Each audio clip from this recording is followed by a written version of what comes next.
सुप्रभात बच्चों, आज हम आपकी पाठ्य पुस्तक हिंदी के पाठ 2 का अध्ययन करेंगे, जिसका शीर्षक है बीरबल की चतुराई। तो चलिए पाठ को पढ़ते हैं और जानते हैं बीरबल कितने चतुर थे, कितने बुद्धिमान थे। पाठ को शुरू करते हैं। पाठ 2, बीरबल की चतुराई। बीरबल मुगल सम्राट अकबर के दरबार का सबसे बुद्धिमान दरबारी था। वे किसी भी समस्या का समाधान बड़ी आसानी से निकाल लेता था। उसकी बहुत सी कहानियां प्रसिद्ध हैं, उनमें से एक कहानी इस पाठ में दी गई है। तो यहाँ पर हम पढ़ेंगे अकबर और बीरबल की एक कहानी, जिसके माध्यम से हमें बताया गया है कि बीरबल जो कि अकबर के दरबारी यानी कि मंत्री थे, कितने बुद्धिमान थे, कितने चतुर थे। कोई भी समस्या उनके सामने आती थी, वो उसको चुटकी बजाते ही हल कर देते थे। बहुत चतुराई से हर समस्या को हल कर देते थे। तो पढ़ते हैं कहानी। प्राचीन काल में हमारे देश में मुसलमानों का शासन था। इनमें मुगल वंश के बादशाहों ने लगभग 350 वर्ष शासन किया था। इनमें अकबर महान शासक हुआ। उसके दरबार में कई मंत्री और दरबारी थे। तो प्राचीन काल में अगर पुराने समय की बात करें तो 350 साल तक हमारे ऊपर मुगलों ने शासन किया। मुसलमान शासकों का शासन था हमारे देश पर, और इनमें एक शासक हुआ है जिसका नाम है अकबर।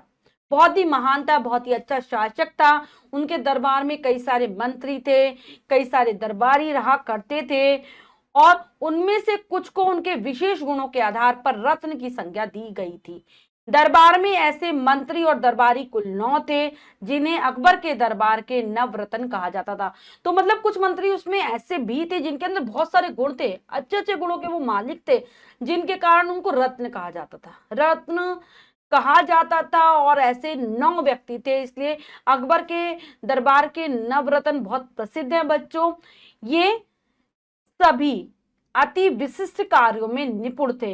इनमें से एक बीरबल भी थे। तो सभी नवरत्नों में अपनी अपनी विशेषताएं थी, अपने अपने गुण थे, जिनमें से एक थे बीरबल। बीरबल भी नवरत्नों में ही आते थे। ये अकबर के दरबार की शोभा थे, मतलब एक तरीके से कहें अकबर के दरबार की जो सुंदरता थी वो बीरबल ही थे। बीरबल बीरबल अपनी हाजिर जवाबी के लिए प्रसिद्ध थे। जैसा कि सभी बादशाहों का स्वभाव होता है, अर्थात कभी गरम कभी नरम, यही बात अकबर में भी विद्यमान थी। एक बार अकबर को क्रोध आ गया और उन्होंने बीरबल को दरबार से चले जाने को कहा। जो बच्चों बीरबल थे ना, अपनी हाजिर जवाबी के लिए प्रसिद्ध थे, बुद्धिमानी के लिए प्रसिद्ध थे। हाजिर जवाबी यानी कि कोई भी उनके सामने कोई भी सवाल पूछ लो, एकदम तुरंत जवाब उनके पास होता था। और राजाओं का स्वभाव होता ही है कि एकदम से उनको कभी एकदम बहुत अच्छे हो जाते हैं, कभी एक बार एकदम से गुस्सा आने लगता है। तो ऐसा ही अकबर के साथ भी था, उसे भी एकदम से गुस्सा आ जाया करता था। एक बार गुस्से में वे बीरबल से कह देते हैं कि हमारे दरबार से चले जाओ। बीरबल दरबार से चल दिए, कोई उन्हें पहचान ना ले, इसलिए उन्होंने किसान का वेश धारण कर लिया। तो बीरबल भी दरबार से चले जाते हैं। रास्ते में कोई इन्होंने ना पहचाने, इसलिए किसान बनकर वह वहां से चले जाते हैं। इसी वेश में घूमते घूमते वह एक गांव में पहुंचे। वहां एक किसान अपने खेतों में काम कर रहा था। बीरबल ने किसान से पूछा, क्या आप मुझे कोई काम दे सकते हैं? किसान के विष में ही घूमते घूमते गांव में निकल जाते हैं। वहां क्या देखते हैं कि किसान अपने खेतों में काम कर रहा है। पूछते हैं बीरबल कि क्या तुम मुझे कुछ काम दे सकते हो? किसान दयालु था, मतलब दूसरों पर दया करने वाला था। उसने सोचा कोई किस्मत का मारा है, इसलिए यह मुझसे काम मांग रहा है। उसने कहा, आप मेरे साथ काम तो कर सकते हैं, पर निर्धनता के कारण मैं आपको मजदूरी ना दे पाऊंगा। उसने सोचा भी कि इसके कोई किस्मत का मारा है, निर्धन व्यक्ति होगा, और इसीलिए मुझसे काम मांग रहा है। कह रहा है कि अब मैं आपको काम तो करने दूंगा अपने खेतों में, लेकिन मैं इतना गरीब हूं, और गरीब होने के कारण मैं आपको कोई पैसा नहीं दे पाऊंगा, मजदूरी यानी कि कोई पैसा नहीं दे पाऊंगा। बीरबल ने कहा, मुझे मजदूरी नहीं चाहिए, केवल खाने के लिए भोजन और ठहरने के लिए स्थान चाहिए। तो बीरबल भी कह देते हैं कि नहीं नहीं, मुझे पैसा नहीं चाहिए, तुम मुझे खाने के लिए केवल भोजन दे देना और रुकने के लिए जगह दे देना। किसान बोला, यह तो मैं दे सकता हूँ, मेरे घर चलिए। तो किसान भी कह देता है कि ठीक है, ये तो मैं तुम्हें दे ही दूंगा, घर चलो। यह कहकर वह बीरबल को अपने घर ले आया। उस दिन से बीरबल उस किसान के साथ ही रहने लगा। बीरबल हंसमुख स्वभाव के थे, इसीलिए वह शीघ्र ही किसान के परिवार में घुल मिल गए। किसान की विवाह के योग्य एक कन्या थी, जिसका विवाह वह धन की कमी के कारण नहीं कर पा रहा था, इसलिए बीरबल किसान की कुछ मदद भी करना चाहते थे। तो किसान अपने घर ले जाता है बीरबल को, आराम से बीरबल वहीं रहने लगते हैं। और किसान के साथ खेतों में वह काम किया करते थे। हंसमुख स्वभाव था बीरबल का, इसलिए परिवार में बहुत अच्छे से घुल मिल कर वह रहने लगते हैं। किसान की एक बेटी थी जिसकी उम्र थी शादी लायक, और किसान गरीबी के कारण उसकी शादी नहीं कर पा रहा था। बीरबल सोचते हैं कि मैं किसान की कुछ ना कुछ मदद जरूर करूंगा। कुछ दिन बाद बादशाह का गुस्सा शांत हो गया। अब बादशाह को बीरबल की कमी महसूस होने लगी, लेकिन समस्या यह थी कि वह उन्हें ढूंढे कैसे। बहुत सोच विचार के बाद बादशाह को एक तरकीब सूझी। उन्होंने सारे राज्य में ऐलान करवा दिया कि जो आदमी आधी धूप और आधी छाया में 1 सप्ताह के अंदर दरबार में आएगा, उन्हें 1000 मुद्राएं इनाम में दी जाएंगी। बच्चों, कुछ दिन बाद क्या होता है, बादशाह का क्रोध शांत हो जाता है, यानी कि उनका जो गुस्सा उन्हें बीरबल पर आ रहा था वो खत्म हो जाता है। अब उन्हें बीरबल की कमी लगने लगती है, बीरबल की याद आने लगती है। लेकिन समस्या उनके सामने ये थी बहुत बड़ी कि बीरबल को कैसे ढूंढे, क्योंकि उन्होंने तो उसे जाने के लिए कह दिया था। बहुत सोचते हैं, विचारते हैं, तब उनके दिमाग में एक युक्ति आती है बीरबल को बुलाने की। पूरे राज्य में घोषणा करवा देते हैं कि जो आदमी आधी धूप और आधी छाया के साथ मेरे दरबार में आएगा 1 सप्ताह के अंदर, उसको 1000 मुद्राएं दी जाएंगी, जो ऐसे आएगा मेरे दरबार में। यह समाचार उस गांव में भी पहुंचा। समाचार सुनकर बीरबल बहुत प्रसन्न हुए। उन्हें किसान की मदद करने का साधन मिल गया था। जब ये बात बीरबल तक पहुंचती है उस गांव में, तो बीरबल बहुत खुश हो जाते हैं। उन्हें समझ में आ जाता है कि अब मैं किसान की आराम से मदद कर सकता हूँ। सुबह उठते ही बीरबल ने किसान से कहा, आप सिर पर खाट रखकर बादशाह के दरबार में जाइए। बादशाह आपको 1000 मुद्राएं दे देंगे, उससे आप अपनी बेटी का विवाह धूमधाम से कर सकेंगे। तो सुबह ही उठता है जब बीरबल किसान से कहता है कि अपने सर पर खाट रखकर बादशाह के दरबार में जाओ, वे आपको 1000 मुद्राएं दे देंगे, जिससे आपकी बेटी की शादी आराम से हो जाएगी और धूमधाम के साथ हो जाएगी। अगले दिन किसान बीरबल के कथनानुसार सिर पर खाट रखकर चल दिया।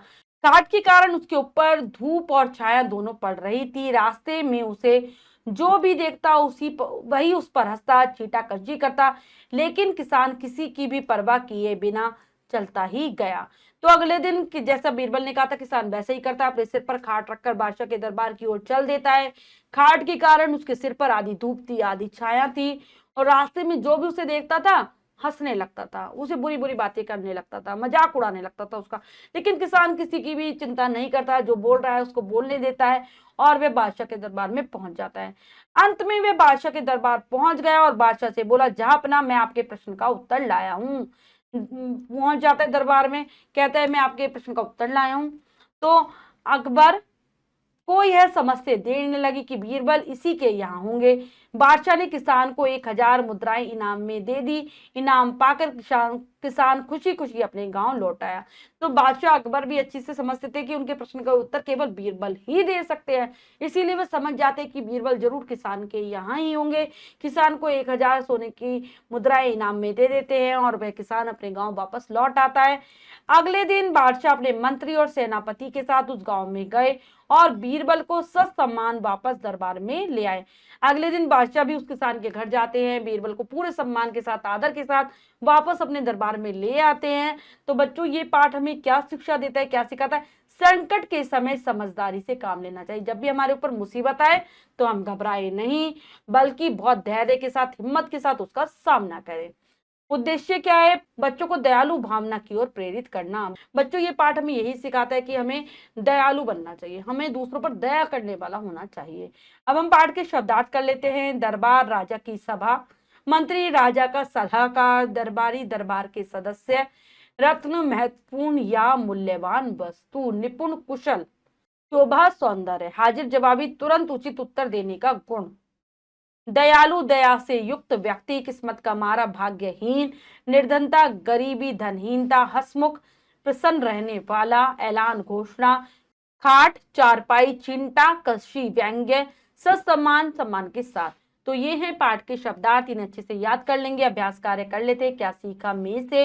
पहला प्रश्न है, लिखित अभिव्यक्ति से सही विकल्प पर सही लगाइए। प्रश्न में 3 विकल्प है, 2 गलत 1 सही है। हमें सही विकल्प को चुनना है, सही का निशान लगा देना बच्चों। करते हैं। अकबर ने दरबारियों को किनके आधार पर रत्न की संज्ञा दी? गुणों, अवगुणों, रंग रूप। तो गुणों के आधार पर। विद्वान दरबारियों को कहा जाता था नवदीप, नवरत्न, नवरंग। तो नवरत्न। बीरबल ने किसका वेश बनाया? भिखारी का, शिकारी का, किसान का। तो किसान का। किसान कैसा था? दयालु, दुष्ट, चोर तो दयालु था वह। बीरबल ने अपने काम के बदले में किसान से चाहा भोजन, रहने का स्थान, ये दोनों तो ये दोनों। किसान अपने सिर पर क्या रखकर दरबार में आए? लकड़ियों का गट्ठर, खाट, कपड़ों की गठरी तो खाट। नेक्स्ट है, नीचे दिए गए शब्दों से रिक्त स्थानों की पूर्ति कीजिए। करते हैं। उन्हें अकबर के दरबार का नवरत्न कहा जाता था। एक बार अकबर को क्रोध आ गया। वहां एक किसान खेतों में काम कर रहा था। बीरबल हंसमुख स्वभाव के थे। किसान सिर पर खाट रखकर चल दिया। आगे इनाम पाकर किसान खुशी खुशी अपने गांव लौट गया। निश्चित सत्य कथन पर सही तथा सत्य पर गलत का चिन्ह लगाइए। कर लेते हैं। अकबर बुद्धिमान मंत्री था। गलत। अकबर के दरबार में नवरत्न थे। सही। अकबर ने बीरबल को दरबार से निकाल दिया। सही। बीरबल किसान से मजदूरी लेता था। गलत। अकबर बीरबल को अपने दरबार में ले आए। बिल्कुल सही। बीरबल ने किसान की कोई सहायता नहीं की। ये गलत है।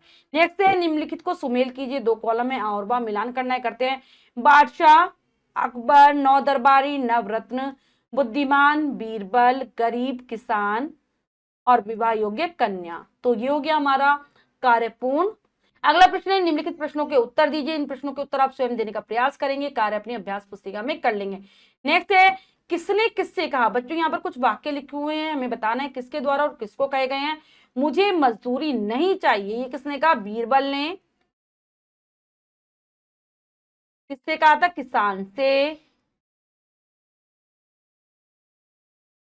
यह तो मैं दे सकता हूं, ये कहा किसान ने। किससे कहा था? बीरबल से। बीरबल से। नेक्स्ट है, मैं आपके प्रश्न का उत्तर लाया हूं, तो ये कहा किसान ने अकबर से। क्या आप मुझे काम दे सकते हैं? ये कहा बीरबल ने किसान से। बच्चों, हमने पाठ को बहुत अच्छे से समझकर पढ़ा और अभ्यास कार्य किया। इसके अतिरिक्त जो भी कार्य है वो आप स्वयं करेंगे सुंदर अक्षरों में अपनी अभ्यास पुस्तिका में। बच्चों, आज हमने पाठ के माध्यम से जाना कि किस प्रकार से बीरबल बहुत चतुराई के साथ सभी प्रश्नों के उत्तर दे दिया करते थे। बहुत ही हाजिर जवाब थे। आशा करती हूँ यह पाठ आप बहुत अच्छे से समझ गए होंगे। पाठ को फिर से जरूर पढ़ेंगे। मिलते हैं अगली कक्षा में नए पाठ के साथ। तब तक के लिए स्वस्थ रहिए, प्रसन्न रहिए। धन्यवाद।